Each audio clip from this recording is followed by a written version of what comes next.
안녕하세요, 구독자 여러분. 구독과 좋아요는 채널 운영에 큰 힘이 됩니다. 너 앞으로 다달이 나랑 지영이한테 100만 원씩 갖다 바치거라.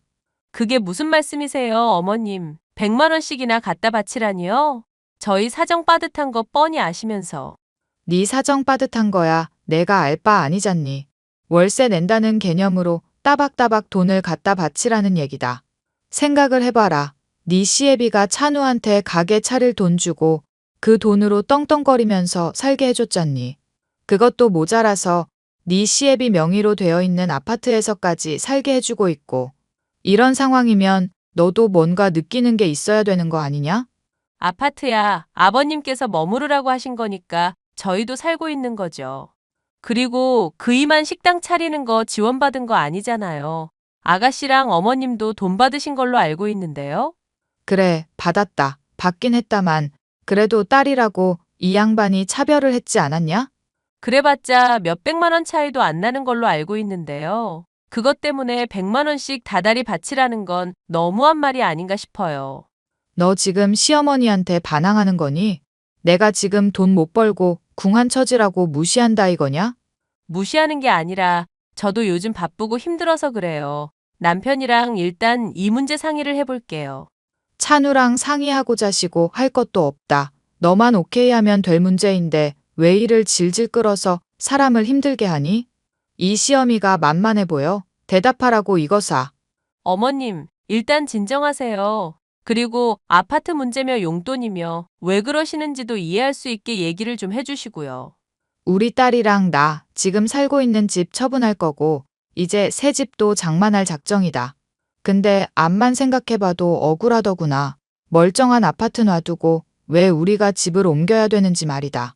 그러면은 그 집을 처분하지 않으시면 될 일이잖아요. 지금 우리 딸의 사업이 실패해서 대출 때문에 사는 게 간당간당한 지경인데 어떻게 집을 안 파니? 네 일 아니라고 말을 그렇게 쉽게 하지 말 거라. 어머니, 제가 남편이랑 상의해서 도와드릴 수 있는 부분은 도와드릴 테니까 진정하세요. 그리고 여기 무슨 소문을 들으셨는지 모르겠지만 여기 그렇게까지 살기 좋은 동네는 아니에요. 버스 한 번 타고 나가려면 20분 넘게 걸어야 되고요. 주변 인프라도 없어서 장 보는 것부터 불편한 게 한두 개가 아니라니까요. 오시면 정말로 고생만 하실 거예요. 무엇보다 이웃들도 이상한 사람들이 많고요. 그러니까 좀 좁더라도 지금 살고 계신 집이 훨씬 좋을 것 같은데요? 이미 결정을 했다니까 얘가 무슨 소리를 하고 있어? 하여튼 너 조만간 경 치르기 전에 빨리 결정하고 좋은 대답 들려다오. 내가 네 시애미로서 이때까지 너한테 받은 게 뭐가 있니? 남들은 결혼할 때 예단이다 뭐다 하면서 잔뜩 갖다 바치는데 대체 넌 준 게 뭐란 말이냐? 아버님이랑 그이가 혼수 적당히 하면 된다고 했고 저도 할 만큼 했잖아요. 어머님 결혼할 때는 반대 안 하시다가 이제 와서 이러시는 건 무슨 경우인지 모르겠네요. 너 지금 무슨 경우인지 모르겠다고 했니? 이 시험이 말하는 거 우습게 알고 있는 모양이구나. 아주 못 되쳐먹은 년 같으니 대체 얼마나 이 시애미를 무시해야 말을 그 따위로 할 수가 있어? 진정하세요, 어머니. 남편이랑 상의는 일단 해볼게요. 일단이 아니라 무조건 하라고 이거사. 무조건 해. 저의 시어머니는 시누이와 함께 저희 집안의 골칫거리인 사람들이었습니다. 욕심은 많은데 능력은 부족하고 일을 벌이기는 좋아하는 편인지라 아버님이 사업으로 일궈놓은 재산의 상당을 둘이서 많이 까먹고 말았죠. 이런 문제가 있기 때문에 아버님은 어느 순간부터 시누이와 시모에 대한 지원을 줄이기 시작했고 될성부른 싹인 남편에게 많은 투자를 하기 시작했는데요. 아버님의 건강이 악화되지만 않았더라도 재산의 대부분은 남편에게 갔을지도 모를 일이었습니다. 물론 이런 경제적인 문제로 인한 불화 외에도 저는 골치 아픈 일이 있었는데요. 바로 아파트 주민 중 하나가 말도 안 되는 이유로 저를 스토킹하고 괴롭힌다는 것 때문이었습니다. 이보세요, 아저씨. 대체 왜 이러시는 건데요? 아래층에서 담배 뻑뻑 피우는 것도 제가 참아드렸잖아요.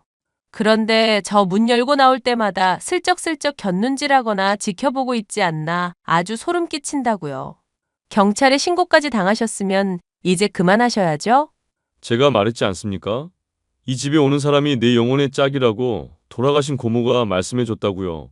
고모가 신기가 있으신 분이라서 하는 말 이때까지 틀린 적 한 번도 없었다니까요.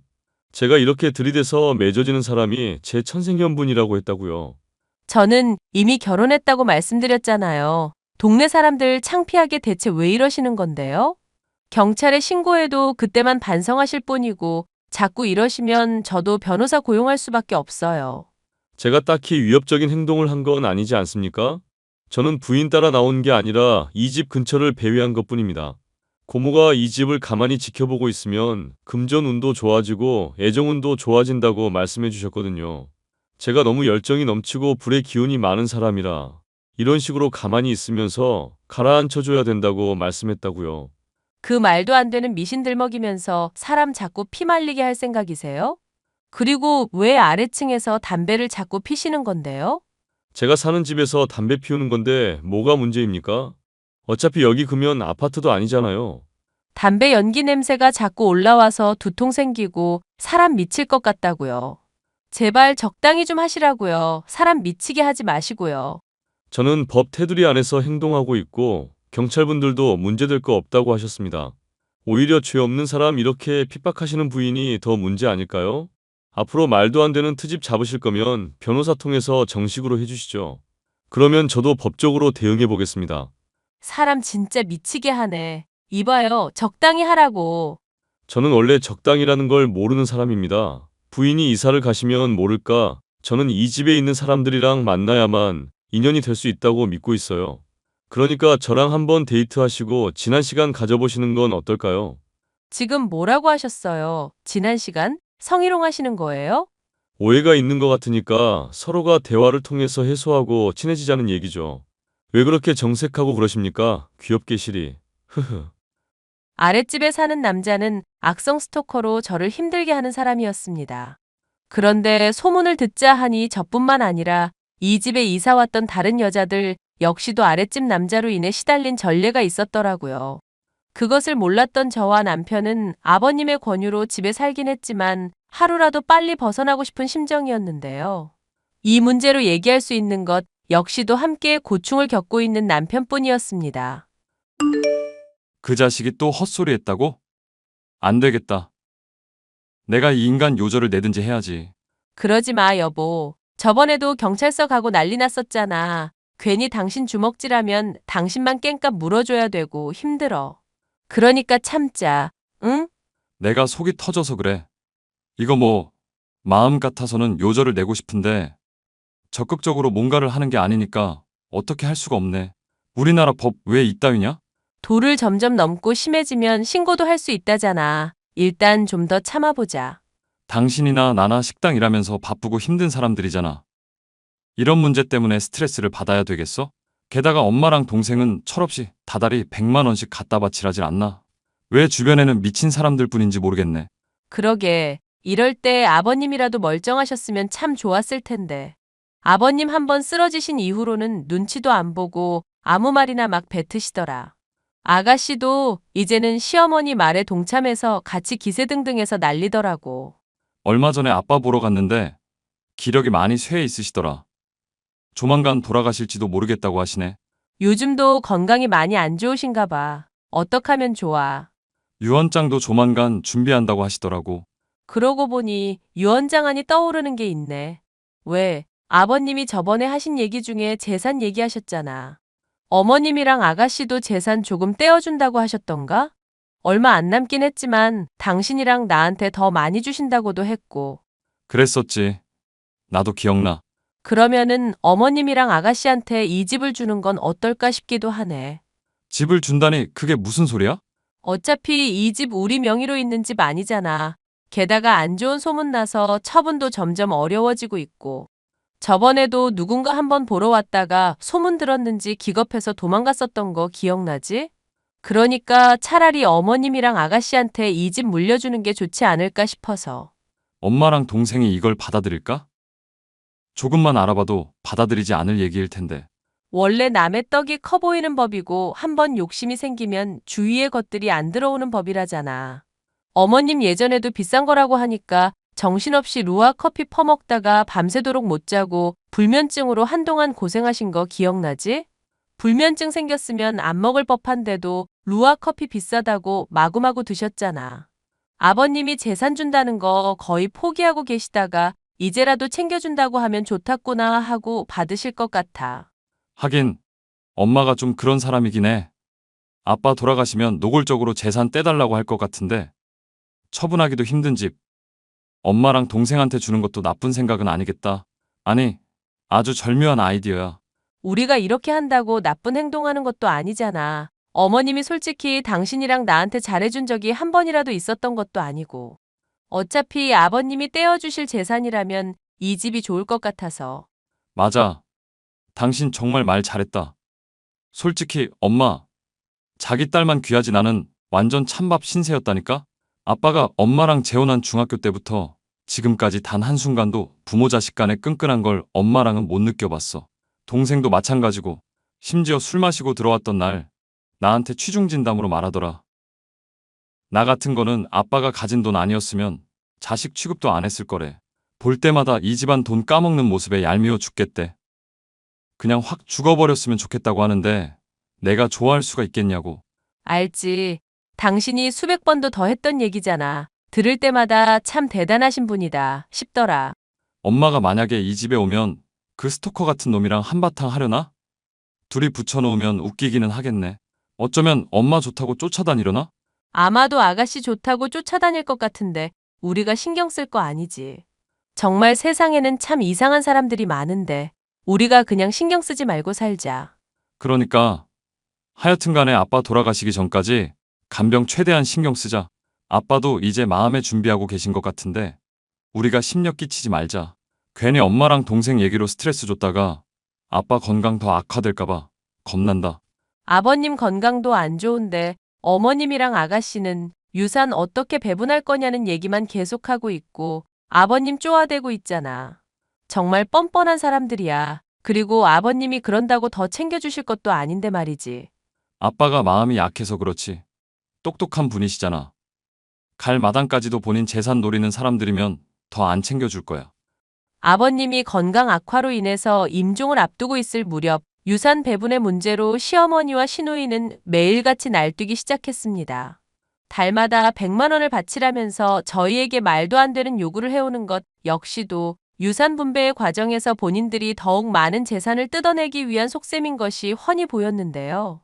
무리한 요구를 해서 저와 남편을 힘들게 하고 시아버지로부터 많은 재산을 받아내려는 속셈이 아주 괘씸했죠. 어머님, 대체 왜 이러세요? 아버님 건강도 안 좋은데 그거를 녹음기까지 켜가면서 옆에서 유산 얘기하라고 하시고 대체 언제쯤 정신 차리실 건데요? 내가 뭘 했다고 그러니? 따지고 보면 그이가 흐리멍덩하게 일을 처리해서 이렇게 된 거잖니. 너희 식당 영업 잘 되고 있고 돈 많이 벌고 있다고 이 시어미가 우습게 보이나 보구나. 사람이 그렇게 사는 게 아니다. 받은 게 있으면은 돌려주는 것도 있어야 하는 법이지 않니? 덕을 쌓아야 그 사람 운이 트이는 법이라고. 어머님도 덕을 좀 쌓아보세요. 아버님 건강 악화돼서 돌아가실 날만 기다리고 계시는 상황인데 돈돈거리면서 사람 힘들게 하지만 마시고요.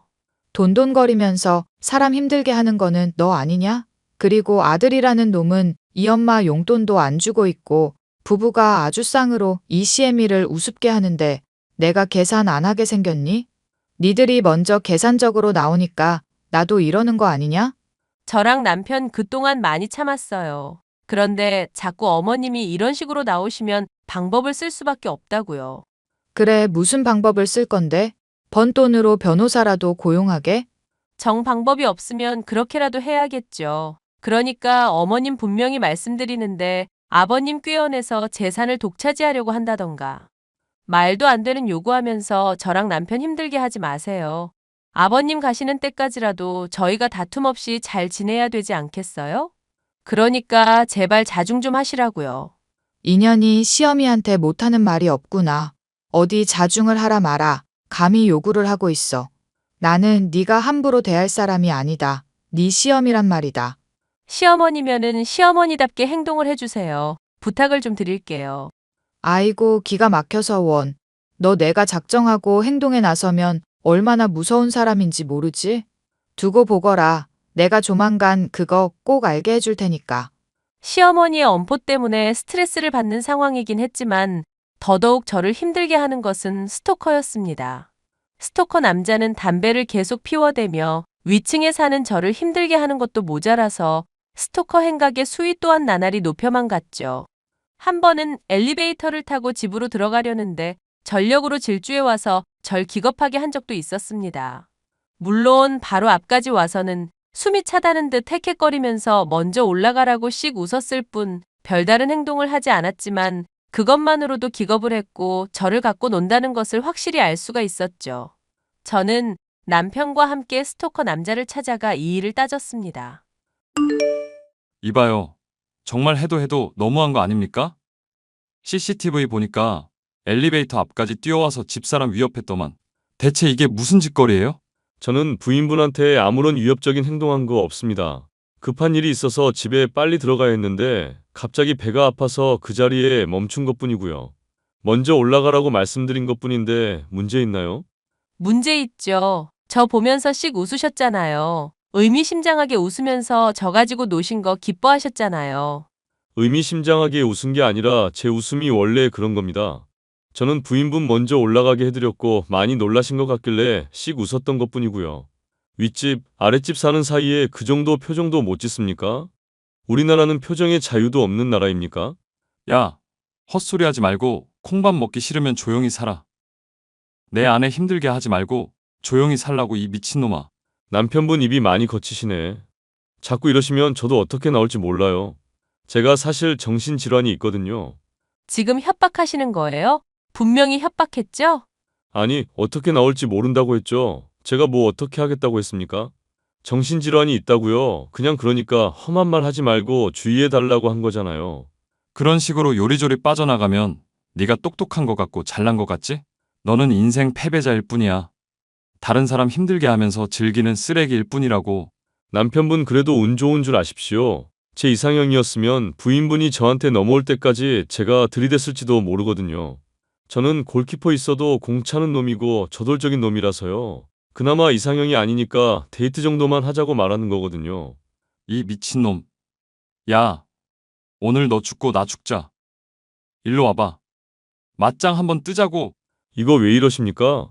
놓으세요, 놓으시라고요. 여보, 그만해. 결국 아랫집 남자의 능글맞음에 폭발한 남편이 주먹을 휘두르려고 했고 폭력 사태로까지 번질 뻔한 일이 있었는데요.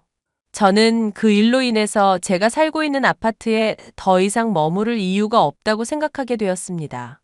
남편과 저는 상의를 하게 되었고 아버님이 의식이 멀쩡할 때 약속을 받아 재산의 상당은 저희가 물려받고 아파트는 어머니와 시누이가 물려받는 것으로 매듭을 지을 수가 있었죠. 아버님은 그동안 시어머니와 시누이로 인해서 많이 힘들었을 텐데 앞으로 그 두 사람은 신경 쓰지 말고 부부의 행복을 위해서 사는데 집중하라고 격려를 해주시더라고요. 그렇게 유언을 남기신 아버님, 저는 짐을 싸게 되었고 남편과 함께 새로운 보금자리로 이동할 준비를 끝마치고 있었습니다. 그리고 새로운 집을 둘러보면서 장도 보고 필요한 물품을 갖다 놓고 집으로 돌아가려는데 시어머니에게서 믿기 어려운 사진이 하나 도착해 있더군요. 어머님, 이게 무슨 일이에요? 사진 보니까 어머님이랑 아가씨가 저희 집에 문 열고 들어가 있네요. 비밀번호는 또 어떻게 하셨대요? 비밀번호 어떻게 알았는지는 네가 알 바 아니다. 유산으로 받은 거니까 당장 방 빼거라. 아니, 짐까지 한가득 두셨네. 대체 이게 무슨 일이에요? 너 얘기 듣자 하니까 어디 이사 간다고 하더구나. 그런데 이 집 내가 듣자 하니 유언장에 나랑 우리 딸 몫으로 남겨뒀다고 하지 않았니? 그래도 아들이 양심이 있었던지 이거를 똑바로 얘기를 하긴 하더구나. 남편이 얘기를 전했구나. 그래서 짐까지 들여오신 거예요? 그런데 그 얘기는 같이 듣지 않으셨나요? 짐 옮기기까지 시간 좀 걸릴 거니까 조금 기다려달라고 했던 거. 오늘부터 나는 여기 살 거야. 우리 딸이랑 같이 여기 눌러붙을 거라고. 꼬우면 네가 나가서 살거라. 나는 절대 여기서 안 나갈 거다. 에휴, 알겠어요, 어머님. 그렇게 해주시면 저야 대환영이죠. 대신 절대로 후회하지나 마세요. 뭐 후회하지 말라니. 그게 무슨 말도 안 되는 헛소리니? 이 시어미가 언제 저질러 놓고 후회하는 거 봤어? 봤죠. 아버님한테서 돈 받아서 주식 투자했을 때도 그랬잖아요. 걔 모임 참여했다가 개주한테 사기당할 때도 그랬고 화장품 사업한답시고 판버렸다가 다 날려먹었을 때도 그랬었던 거 기억나네요. 주변 분들한테 사기당하고 면목 없어진 적 한두 번 아니시지 않나요?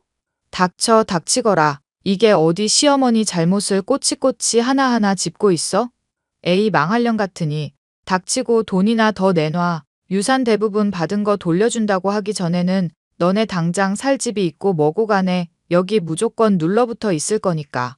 아버님이 재산 분배한 거 들으셨을 거고 그 부분에 대해서 소송해봤자 소용없어요. 그 집 받고 만족하시면서 사세요. 그리고 협박하시는 내용 언급해봤자 아무런 타격도 없으니까요. 네가 지금 당장은 이긴 것 같지? 하지만 여기 곧 역도 생길 거고 인프라도 잘 갖춰질 거다. 내가 부동산 업자한테 물어보니까 아주 전망이 밝은 아파트더구나. 그렇겠죠. 어찌됐든 파이팅입니다, 어머님. 그렇게 시어머니와 시누이에게 살기 싫은 아파트를 물려준 저와 남편은 골칫거리 스토커 남자를 떨쳐내게 되어 하루하루가 행복한 상황이었는데요. 얼마 지나지 않아 시어머니가 초췌한 기색으로 집에 방문을 해왔습니다. 얘, 이 집 대체 뭐니?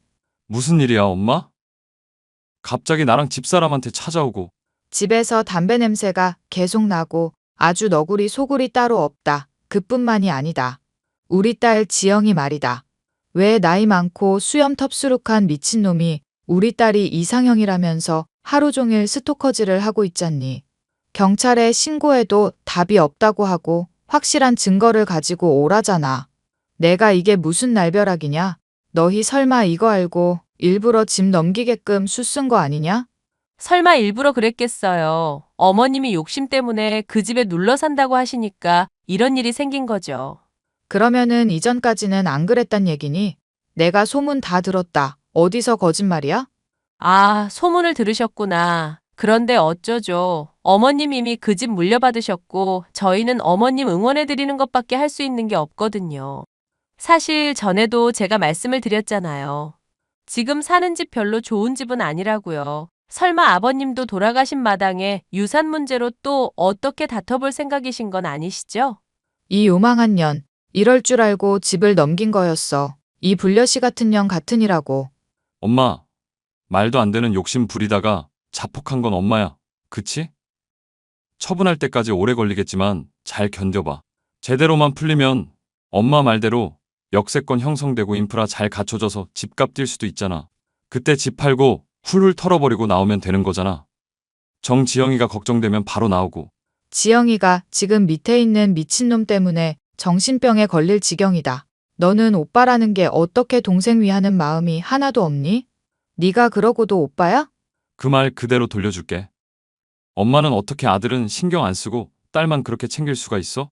아무리 친아들이 아니라지만 너무한 거 아니야? 나한테서 동생 챙기는 모습 보고 싶으면 엄마나 먼저 엄마 노릇하셔. 맞아요, 어머님. 그 이 말 틀린 거 하나도 없네요. 이게 다 어머님이랑 아가씨 업보라고요. 이런 미친 것들이 안 되겠다. 너희 당장 그 집으로 들어가. 그 집으로 짐 다시 옮기고 나랑 지영이가 이 집에 살 테니까 그런 줄 알거라.